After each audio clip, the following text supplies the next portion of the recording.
Hello बच्चों, good morning. स्वागत है आप सभी का आपके प्यारा सा चैनल स्टडी पर्पस में। तो चलिए आज के इस क्लास में हम लोग दिगंत भाग 2 के चैप्टर 1 बातचीत का क्वेश्चन आंसर करेंगे। आपके बुक्स के सारे एक एक क्वेश्चन को इसमें कवर करेंगे और ऐसा एक भी क्वेश्चन नहीं होगा जो आपके बिहार बोर्ड के एग्ज़ाम हॉल में आए और आपको पता ना हो। ऐसा तो हम होने नहीं देंगे, ठीक है। तो चलिए आज के इस क्लास को शुरू करते हैं और चैप्टर 1 बातचीत का एक एक क्वेश्चन को हम लोग कवर करते हैं। बुक्स के भी सारे क्वेश्चन होंगे, कुछ हमने भी क्वेश्चन बना रखा है, उन सारे क्वेश्चन को हम लोग कवर करेंगे। अगर आप चाहे तो बुक्स के क्वेश्चन भी इसमें स्टार्ट होंगे, शायद 7-8 नंबर से उसमें क्वेश्चन यहाँ स्टार्ट हो जाएंगे।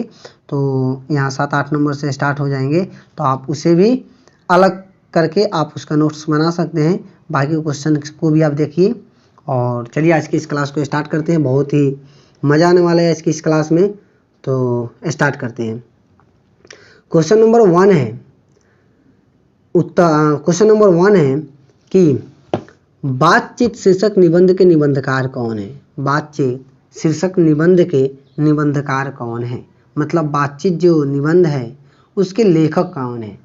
तो आप सभी को मालूम ही है उसके लेखक, हम लोग कभी परिचय में हम लोगों ने किया था कि बालकृष्ण भट्ट के जो द्वारा लिखा गया बातचीत पाठ है जिसे बालकृष्ण भट्ट ने लिखा है। इसमें बातचीत की शैली के बारे में पूरी तरह विवरण किया गया है, उल्लेख किया गया और उसमें बताया गया है। चलिए क्वेश्चन नंबर 2 पर हम लोग चलते हैं। बालकृष्ण भट्ट किस युग के रचनाकार है। बालकृष्ण भट्ट किस युग के रचनाकार है। यहाँ युग पूछा जा रहा है, ना कि काल। अगर काल पूछेगा तो वो आधुनिक काल के हो जाएंगे। अगर यहाँ काल पूछता है तो ये आधुनिक काल के हो जाएंगे जो बालकृष्ण भट्ट है। लेकिन यहाँ पूछ रहा है बालकृष्ण भट्ट किस युग के रचनाकार है, तो यहाँ भारतेंदु युग के। ऑप्शन आपका आ सकता है प्रेमचंद्र युग, भारतेंदु युग आदि, मतलब 4 ऑप्शन आ जाएंगे आपके पास, जिसमें से आपको भारतेंदु युग इसे आपको स्पष्ट याद रखना होगा, क्योंकि ऐसे क्वेश्चन ऑब्जेक्टिव क्वेश्चन में आते हैं, ठीक है। ये बालकृष्ण भट्ट किस युग के रचनाकार है, 4 ऑप्शन दे दिए जाएंगे। वहाँ एक ऑप्शन आपका भारतेंदु युग भी होगा जो आपका करेक्ट आंसर होगा, ठीक है। चलिए क्वेश्चन नंबर 3 में हम लोग चलते हैं। 3 में 100 अजान एक सुजान, 100 अजान एक सुजान उपन्यास के लेखक कौन है। 100 अजान एक सुजान उपन्यास के लेखक कौन है, ठीक है। तो ये हम लोगों ने कभी परिचय में ही पढ़ा था कि 100 अजान एक सुजान उपन्यास के लेखक बालकृष्ण भट्ट है, बालकृष्ण भट्ट है, ठीक है। चलिए क्वेश्चन नंबर 4 में हम लोग चलते हैं और क्वेश्चन नंबर 4 में ये है आर्ट ऑफ कन्वर्सेशन कहाँ के लोगों में सर्वाधिक प्रचलित है।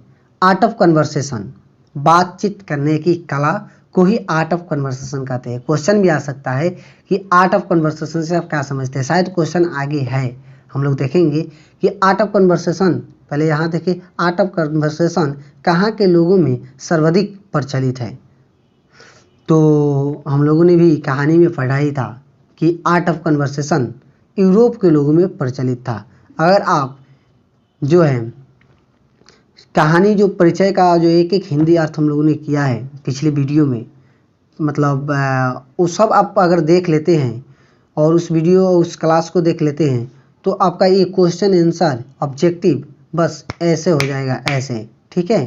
तो इसमें कोई बड़ी बात नहीं है, बस आप हिंदी एक्सप्लेनेशन देखिए, कभी परिचय का वीडियो देखिए, उस सारे क्लास को कर लीजिए। उसके बाद ये सब तो आप एकदम धजिया उड़ा दोगे ना, अपने आप से धजिया उड़ा दोगे, ठीक है।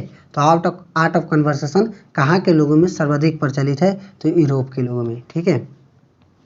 चलिए क्वेश्चन नंबर 5 पे हम लोग चलते हैं और क्वेश्चन नंबर 5 बोल रहा है बालकृष्ण भट्ट ने किस पत्रिका का संपादन किया था। बालकृष्ण भट्ट ने एक पत्रिका का संपादन किए थे। उस पत्रिका का यहाँ नाम पूछा जा रहा है। तो बालकृष्ण भट्ट ने किस पत्रिका का संपादन किया था, तो बालकृष्ण भट्ट ने हिंदी प्रदीप, जिसमें यहाँ सिर्फ प्रदीप लिखा गया है लेकिन होगा हिंदी प्रदीप, हिंदी प्रदीप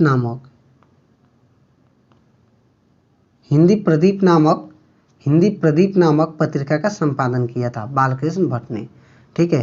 क्वेश्चन नंबर 6 कर रहा है 6, बातचीत के माध्यम से बालकृष्ण भट्ट क्या बतलाना चाहते हैं। वाह वाह, क्या क्वेश्चन है यार। बातचीत के माध्यम से बालकृष्ण भट्ट क्या बतलाना चाहते हैं? भाई ऑब्वियसली सी बात है, सबको ये पता होगा कि जो भी पढ़ा होगा, हिंदी एक्सप्लेनेशन पढ़ा होगा और कभी परिचय किया होगा, वो सबको ये पता होगा कि बातचीत के माध्यम से बालकृष्ण भट्ट, यहाँ बात ही आ गया है बातचीत, तो बातचीत के माध्यम से बालकृष्ण भट्ट क्या बतलाना चाहते हैं? बातचीत की शैली। बातचीत के माध्यम से बालकृष्ण भट्ट बातचीत की शैली बतलाना चाहते हैं। चलिए क्वेश्चन नंबर 7 पे चलते हैं। क्वेश्चन नंबर 7 है कि निम्नलिखित में से बालकृष्ण भट्ट का निवास स्थान कौन सा है?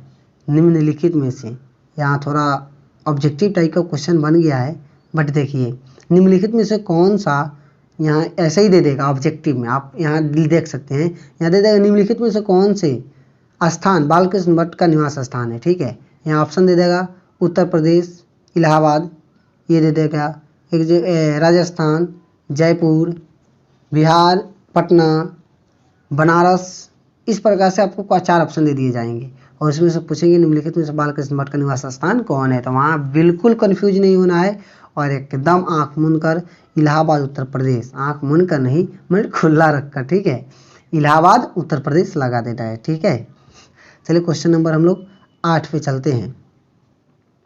क्वेश्चन नंबर 8, हाँ शायद यहाँ से आपको किताब के क्वेश्चन आपके स्टार्ट हो गए, यहाँ से आपको जो बुक्स में आपके क्वेश्चन है वो क्वेश्चन स्टार्ट हो गए, इसे कहते हैं सब्जेक्टिव क्वेश्चन। देखिए, अगर हम में वाक शक्ति न होती तो क्या होता? क्वेश्चन है, अगर हम में वाक शक्ति न होती तो क्या होता, मतलब हमें बोलने की कला, या हम लोग बोल नहीं सकते तो क्या होता हम लोग। तो वहीं यहाँ बताया जा रहा है कि अगर हम में वाक शक्ति न होती तो क्या होता। तो चलिए क्वेश्चन देखेंगे। उत्तर में यही है कि अगर हम में वाक शक्ति न होती तो यह समस्त सृष्टि गूंगी प्रतीत होती। अगर हम में वाक शक्ति न होती तो यह समस्त सृष्टि गूंगी प्रतीत होती, सभी लोग चुपचाप बैठे रहते। हम जो बोलकर सुख और दुख का अनुभव करते हैं, वाक शक्ति न होने के कारण हम वो नहीं कर पाते।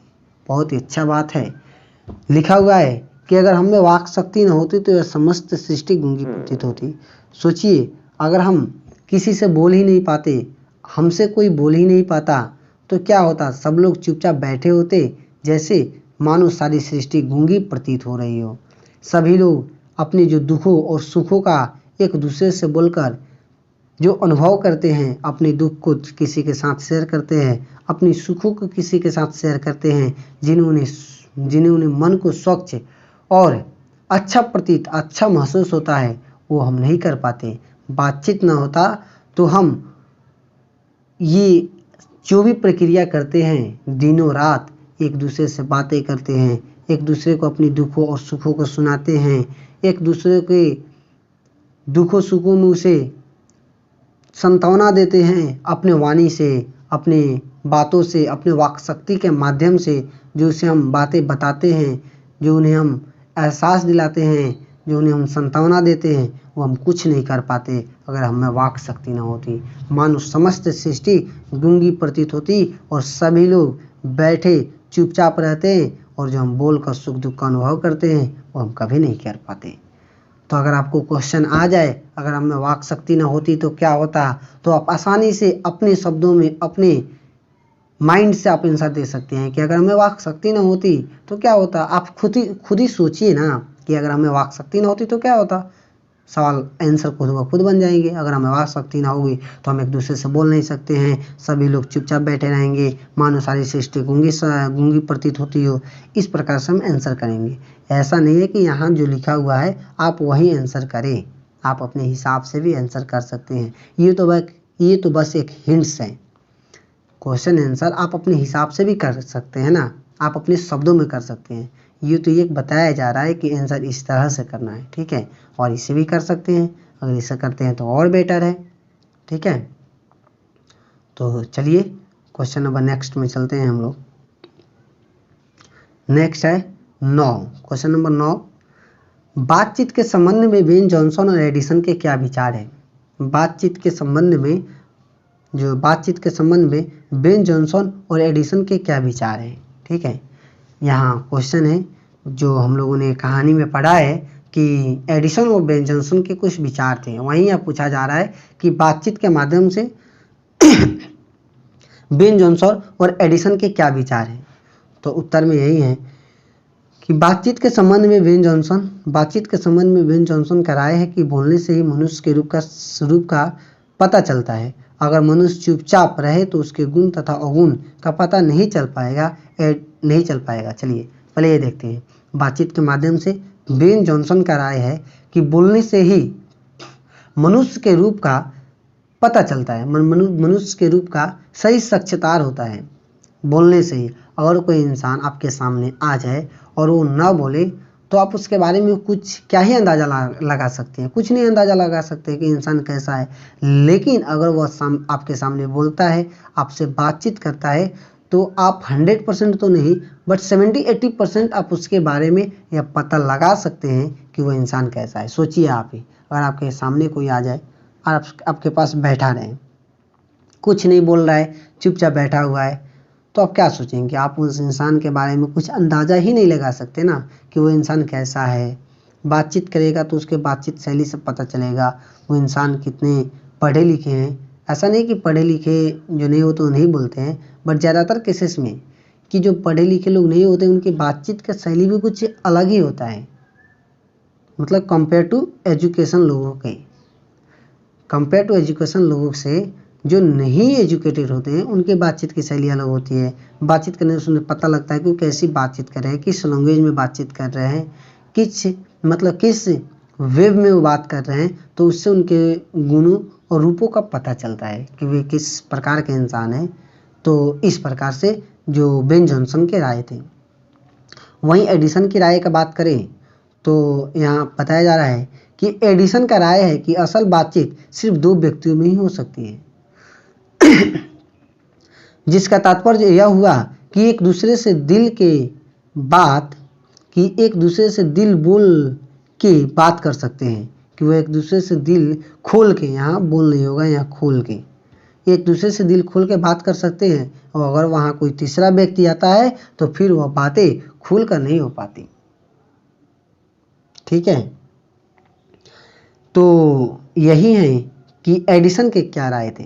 तो मैं आपको एकदम संक्षेप और आसान भाषा में समझा दूं तो एडिसन के यही राय थे कि अगर एक राम है और एक श्याम है और राम और श्याम एक दूसरे से बातें कर रहे हैं, वहाँ कोई तीसरा थर्ड पर्सन नहीं है, तो राम और श्याम जब बातें कर रहे हैं तो अपनी बातें एक दूसरे को सुना रहे हैं, तो वहाँ जो है दिल खोल के बात होगी कि यार मेरे साथ ऐसा हो रहा है, ये हुआ, मेरे फैमिली में ये हो गया, मेरे साथ रिलेशनशिप ऐसा था तो ऐसा हो गया, ऐसा मेरी गर्लफ्रेंड ऐसी है, ऐसी बातें एक दूसरे में होती हैं।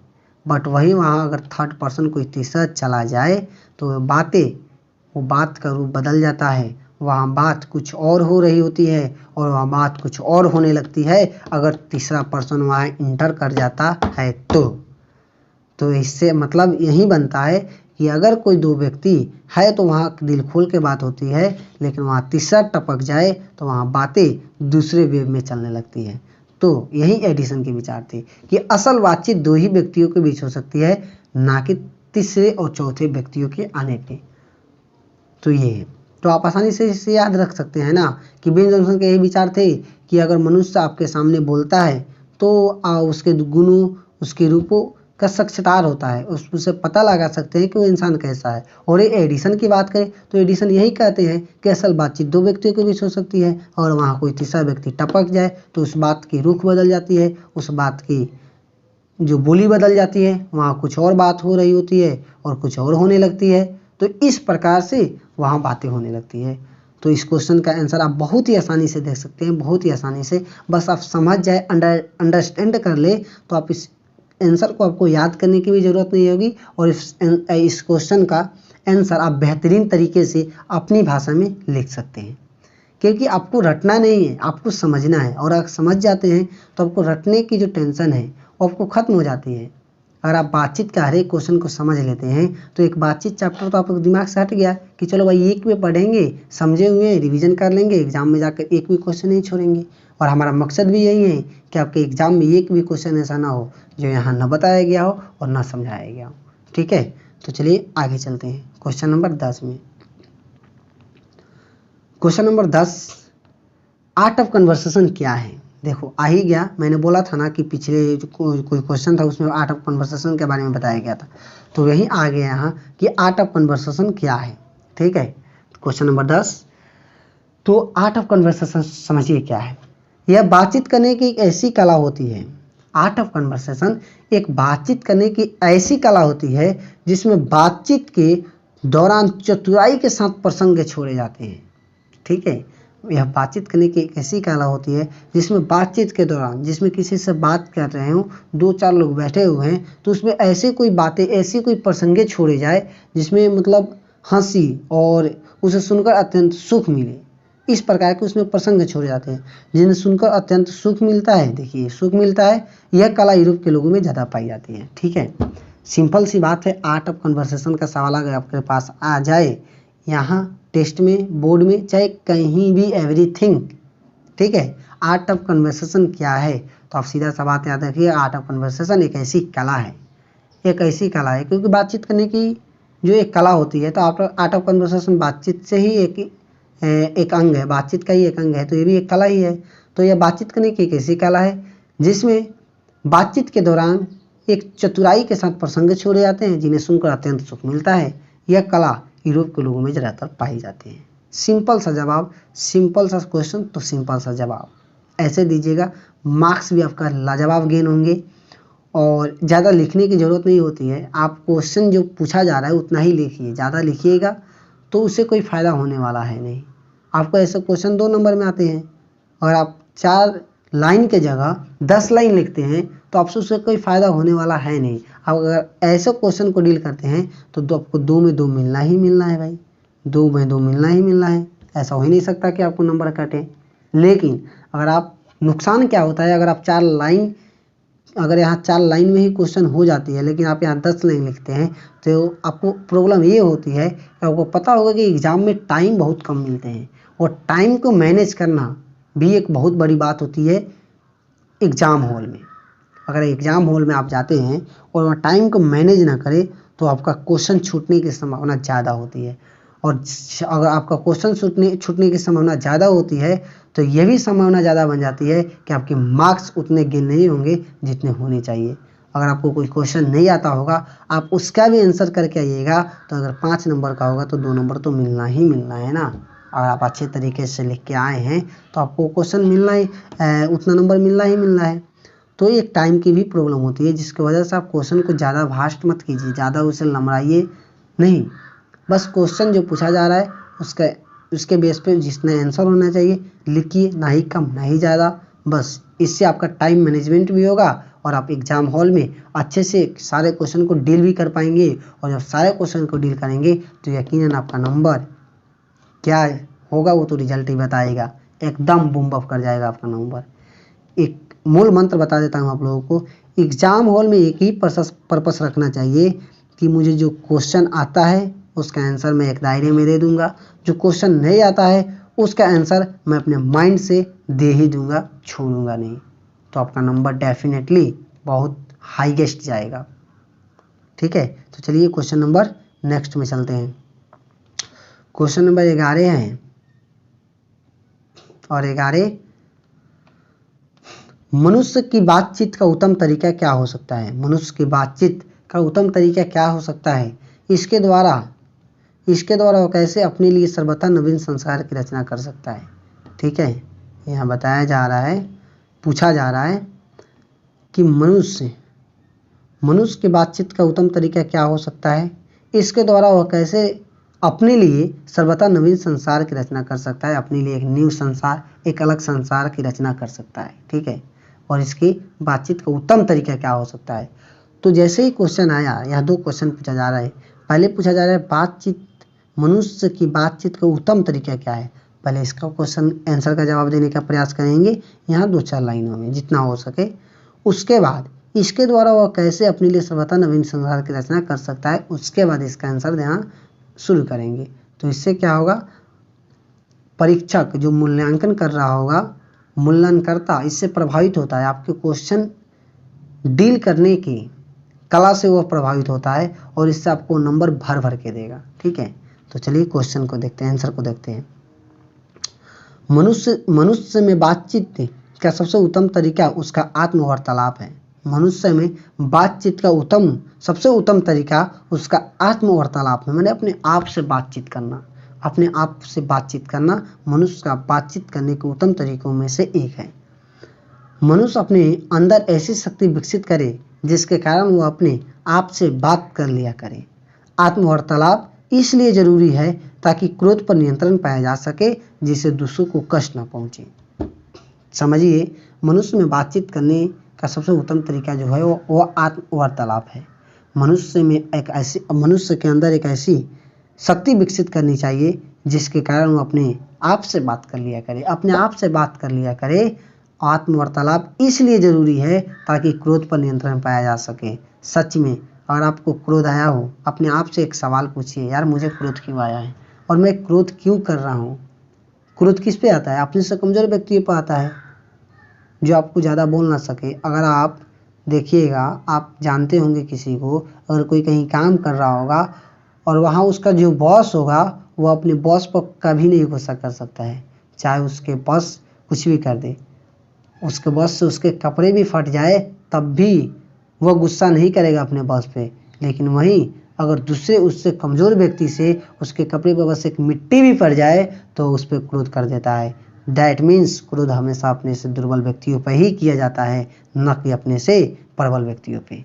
ठीक है, तो इससे आत्मवार्तालाप कीजिए। जब भी क्रोध आए अपने आप से आत्मवार्तालाप कीजिए, नहीं मुझे ऐसा नहीं करना चाहिए। अपने से दुर्बल व्यक्तियों पर कभी भी अत्याचार नहीं करना चाहिए। ऐसा नहीं कि यही एक बात, बहुत सारी बातें हैं जो इस बात के माध्यम से बताया गया है। क्रोध पर नियंत्रण पाया जा सके जिससे दूसरों को कष्ट न पहुंचे, क्योंकि हमारे भीतर की मनोवृत्ति नए रंग दिखाया करती है। क्योंकि हमारे भीतर की मनोवृत्ति नए रंग दिखाया करती है, वह हमेशा बदलती रहती है। इंसान को चाहिए कि वो अपनी जिह्वा पर काबू रखे। इंसान को चाहिए कि वो अपनी जिह्वा पर काबू रखे, अपने जबान पे लगाम रखे। यह बताने का, यहाँ कहने का यही मतलब है कि इंसान को चाहिए कि अपनी जबान पे लगाम रखे तथा अपने मधुर वाणी से दूसरों को प्रसन्न करे, तथा अपनी मीठी मीठी बातों से, अपने मधुर वाणी से दूसरे को ठेस न पहुँचाए, उसे प्रसन्न करे। ऐसा करने से किसी से ना तो कटुता रहेगी और ना ही किसी से बैर। किसी से करने से ना ही किसी से कटुता, मतलब ना ही किसी से कटुता रहेगी, ना ही किसी से बैर रहेगी। इससे दुनिया खूबसूरत हो जाएगी। यही बातचीत का उत्तम तरीका है और इससे दुनिया डेफिनेटली खूबसूरत हो जाएगी। यह बातचीत का उत्तम तरीका है। अगर आपका किसी के साथ बैर नहीं है, किसी के साथ कटुता नहीं है, किसी के साथ दुश्मनी, किसी के साथ कुछ भी नहीं है, ओनली आपके दोस्त हैं और आप हर किसी से अच्छे से बात करते हैं, अपने मधुर वाणी से उन्हें इम्प्रेस करते हैं, तो सोचिए आपकी दुनिया कितनी खूबसूरत हो जाएगी। और यही बातचीत का उत्तम तरीका माना गया है और है। ठीक है, तो चलिए क्वेश्चन नंबर नेक्स्ट चलते हैं हम लोग। क्वेश्चन नंबर नेक्स्ट में कह रहा है व्याख्या करें। चलिए हम लोग व्याख्या करेंगे। व्याख्या में बोल रहा है, यहाँ क्वेश्चन नंबर 12 में कह रहा है व्याख्या कीजिए। हमारी भीतरी मनोवृत्ति नए नए रंग दिखाया करती है। हमारी भीतरी मनोवृत्ति नए नए रंग दिखाती है। वह परंपरात्मक संसार का एक बड़ा भारी आईना है जिसमें जैसी चाहो वैसे खूबसूरत देख लेनी कोई दुर्घट बात नहीं है। यहाँ भी वही बात बताने की कोशिश की जा रही है कि हमारी भीतरी मनोवृत्ति नए नए रंग दिखाया करती है। वह परंपरात्मक संसार का एक ऐसा भीतरी आईना है जिसे जैसे चाहो वैसे सूरत देख लेना कोई दुर्घट बात नहीं है, कोई बड़ी बात नहीं है, कोई इम्पॉसिबल वाली बात नहीं है। ठीक है, तो हमारी भीतरी मनोवृत्ति, जो हमारे भीतर की जो मनोवृत्ति होती है, बात करने की कला, मधुरवाणी, वही यहाँ बात किया जा रहा है। तो चलिए क्वेश्चन आंसर देखेंगे। आंसर में बताया जा रहा है, आंसर देखिए, प्रस्तुत पंक्ति बालकृष्ण भट्ट द्वारा रचित पाठ बातचीत से ली गई है। मनुष्य की भीतरी मनोवृत्ति प्रत्येक क्षण नए नए रंग दिखाती है, अर्थात उसमें से नए नए विचार आते रहते हैं। वह इन प्रपंचों से पूर्ण संसार एक बड़ा आईना है। मतलब वह इन प्रपंचों से पूर्ण संसार एक बड़ा आईना है जिसमें ऐसी घटना को भी देखा जा सकता है जिसके घटित होने की आशा ना हो। अर्थात हमारी भीतरी मनोवृत्ति संसार के समस्त अच्छे बुरे कार्यों से अवगत कराती है। कहने का यह आशय ये है कि प्रस्तुत पंक्ति बालकृष्ण भट्ट द्वारा रचित पाठ से ली गई है। सबसे पहले अगर व्याख्या वाली बात आ जाए तो आप लोग एक बात याद रखिएगा, यह स्ट्रक्चर याद रखिएगा जहाँ हर जगह काम आती है, चाहे क्वेश्चन कैसी भी हो। जब व्याख्या की बात आ जाए और आपके बोर्ड एग्जाम में भी व्याख्या आते हैं तो आपको ये जानना बहुत ही ज़रूरी है, ठीक है। तो जब भी व्याख्या की बात आए तो आप एक बात याद रखिएगा, इतना जरूर लिखिएगा शुरू में कि प्रस्तुत पंक्ति बालकृष्ण भट्ट द्वारा रचित। अगर यहाँ बातचीत, एक मिनट दोस्तों, अगर यहाँ बातचीत है, अगर यहाँ बातचीत पाठ है तो बातचीत लिखिए। अगर यहाँ बातचीत देखिए किस किस को आपको रिमूव करना है, इसको रिमूव करना है। अगर यहाँ बातचीत है बातचीत लिखिए, उसने कहा था पाठ है उसने कहा था लिखिए, और संपूर्ण क्रांति पाठ है तो संपूर्ण क्रांति लिखिए। तो प्रस्तुत पंक्ति बालकृष्ण, यहाँ जो लेखक जिस पाठ के होंगे उनका नाम लिखिएगा। जैसे संपूर्ण क्रांति के जयप्रकाश नारायण है तो यहाँ जयप्रकाश नारायण लिखिएगा। अगर किसी और पाठ के किसी और लेखक है तो उन्हें लिखिएगा। मतलब ये और ये जो मेल होना चाहिए, जो पाठ है उसका लेखक का नाम, जो लेखक है उनके शीर्षक का नाम, ठीक है। तो प्रस्तुत पंक्ति बालकृष्ण भट्ट द्वारा रचित पाठ बातचीत से ली गई है। जैसे यहाँ होता अगर संपूर्ण क्रांति तो यहाँ आप लिखते प्रस्तुत पंक्ति संपूर्ण क्रांति, प्रस्तुत पंक्ति जयप्रकाश नारायण द्वारा रचित पाठ संपूर्ण क्रांति से ली गई है, ऐसे लिखते हैं। और यहाँ बालकृष्ण भट्ट के द्वारा लिखी गई है तो प्रस्तुत पंक्ति बालकृष्ण भट्ट द्वारा रचित बातचीत पाठ से ली गई है, बातचीत पाठ से ली गई है, ठीक है। और इसमें आगे ऐसे भी लिख सकते हैं तो इसमें लेखक बताने की यह कोशिश प्रयास कर रहे हैं, चाहे आप सीधे आंसर पे आ सकते हैं। तो शुरुआत में ये लिखना बहुत ही ज़रूरी होता है ताकि जब भी मूल्यांकनकर्ता जो आपकी कॉपी चेक करे बोर्ड एग्जाम में वह पढ़े तो उससे लगे कि नहीं जो बंदा है, जो स्टूडेंट है, उसके सोचने समझने की क्षमता अपर लेवल पे है ना कि नीचे लेवल पे। तो उसे भी लगना चाहिए कि क्योंकि वहाँ एग्जाम के एग्जामिनर के पास आपका कोई स्टेटस नहीं रहता, आपका कोई शक्ल नहीं रहता, आपकी कोई टैलेंटेड उसके पास नहीं रहती। आप उसके पास जो रहती है आपकी लिखावट, आपकी कॉपी, आपके क्वेश्चन देने का जो तरीका, आप किस अदा से, आप किस कला से उस क्वेश्चन को किए हैं, उसके हिसाब से एग्जामिनर आपको जज करता है और उसके बेस पे आपको नंबर देता है। तो जब ऐसा होता ही है तो आप बेटर है कि आप अच्छे से सीखें और जाने क्वेश्चन के आंसर कैसे दिए जाते हैं। नहीं तो ज़्यादातर बच्चे होते हैं कि पढ़ने में बहुत ब्रिलियंट होते हैं बट उन्हें पता ही नहीं होता है कि क्वेश्चन आंसर की शुरुआत और उसे एंड कैसे करना है, उसको कैसे देना है, किस हिसाब से उसको देना है कि एग्जामिनर को लगे कि हाँ मतलब जो बच्चे हैं जो एग्ज़ाम दिए हैं वो कुछ अपर लेवल, अपर माइंड के हैं, एक ब्रिलियंट बच्चे हैं तो वो नंबर देंगे। जैसे उनको एहसास होने लगेगा कि नहीं बच्चा पढ़ने वाला है और यह अपर लेवल माइंड का है तो वो नंबर देने में पीछे नहीं हटते। वो तो चाहते हैं आप अच्छे से लिखें और नंबर दें, ऐसा नहीं है कोई नंबर नहीं देना चाहते, ठीक है। तो आपकी वो क्षमता पर निर्भर करता है आप किस प्रकार से नंबर लेते हैं। तो इस प्रकार से तो चलिए क्वेश्चन नंबर नेक्स्ट में हम लोग चलते हैं। और नेक्स्ट यही एक बचा हुआ है बी, सच है जब तक मनुष्य बोलता नहीं होता। सॉरी यहाँ थोड़ा टाइपिंग मिस्टेक है तो आप लोग यहाँ किताब से देख लीजिएगा, बुक से अपने, कि यहाँ लिखा हुआ है सच है जब तक मनुष्य बोलता नहीं उसके गुणों और रूपों का साक्षात्कार नहीं, इस प्रकार से यहाँ कुछ लिखा गया है, ठीक है। तो कुछ थोड़ा क्वेश्चन टाइपिंग मिस्टेक हो गया है बट इसका आंसर देखिए आप लोग, वो आप लोग देख लीजिएगा बुक्स में। आंसर है प्रस्तुत पंक्ति विद्वान लेखक बालकृष्ण भट्ट द्वारा रचित है, बातचीत से लिया गया है। निबंध के माध्यम से यह बताना चाहते हैं कि बातचीत एक ऐसी विशेष तरीका है जिसके कारण मनुष्य आपस में प्रेम से बात कर उसका आनंद उठाते हैं, परंतु मनुष्य जब वाचाल हो जाता है अथवा बातचीत के दौरान अपने आप पर काबू नहीं रख पाता तो वह दोष है, परंतु जब वही सलीके से बातचीत करता है तो वह गुण है। मनुष्य के चुप रहने के कारण उसके चरित्र का कुछ पता नहीं चलता, परंतु वह जैसे ही कुछ बोलता है तो उसके वाणी के माध्यम से उसके गुण और दोष प्रकट होने लगते हैं, ठीक है। बहुत ही अच्छी बात यहाँ वही है, यहाँ वही क्वेश्चन जो क्वेश्चन है यहाँ लिखा हुआ होगा आपके बुक्स में, सच है जब तक मनुष्य बोलता नहीं उसके गुणों और रूपों का साक्षात्कार नहीं होता है। और यही यहाँ बताने का प्रयास किया जा रहा है कि प्रस्तुत पंक्ति विद्वान लेखक बालकृष्ण भट्ट द्वारा रचित बातचीत पाठ से लिया गया है। निबंध के माध्यम से लेखक के बताना चाहते हैं कि बातचीत एक ऐसी विशेष तरीका है जिसके कारण मनुष्य आपस में प्रेम से बात कर उसका आनंद उठाते हैं। मनुष्य एक दूसरे से आपस में प्रेम से बातें कर आनंद उठाते हैं, परंतु मनुष्य जब बचाल हो जाता है अथवा बातचीत के दौरान अपने आप पर काबू नहीं रख पाता, बचाल मतलब ज़्यादा ही बोलने लगता है, बातचीत के दौरान अपने आप पर नियंत्रण नहीं रख पाता, जो मन में आए जो कुछ है उसे बोलता जाता है, तो यह एक क्या है, बातचीत करने का एक दोष भी होता है, नहीं रख पाता है तो वह एक दोष है। परंतु जब वह सलीके से बातचीत करता है, मतलब अच्छे ढंग से अच्छे तरीके से एक आर्ट के हिसाब से कला की तरह बातचीत करता है तो वह गुण है। मनुष्य के चुप रहने के कारण उसके गुण चरित्र का पता नहीं चलता। सच बात है, जब मनुष्य आपके सामने कोई आ जाए अनजान व्यक्ति और वो कुछ भी ना बोले, कुछ भी आपके साथ वार्तालाप ना करे, तो उसके गुणों और दोषों का पता लगाना बहुत ही मुश्किल हो जाता है, क्योंकि जब तक वो बोलता नहीं तब तक उसके गुणों और रूपों का साक्षात्कार नहीं हो पाता है। कम से कम 80% 80% तो उसको बोलने से आदमी जान पहचान लेता है, बाकी 20% तो इंसान के साथ रहकर ही पता चलता है कोई इंसान कैसा है। बट फिर भी बोलने से उसके जो भी बेसिस होती है, जो भी बेसिक बातें होती है, बेसिक नेचर होती है, आदमी को पता लग जाता है इंसान को कि वो इंसान कैसा है। ठीक है, तो चलिए, wish you all the best. आज की क्लास को यहीं हम लोग एंड करते हैं और मिलते हैं किसी फिर से एक नई अगली क्लास में।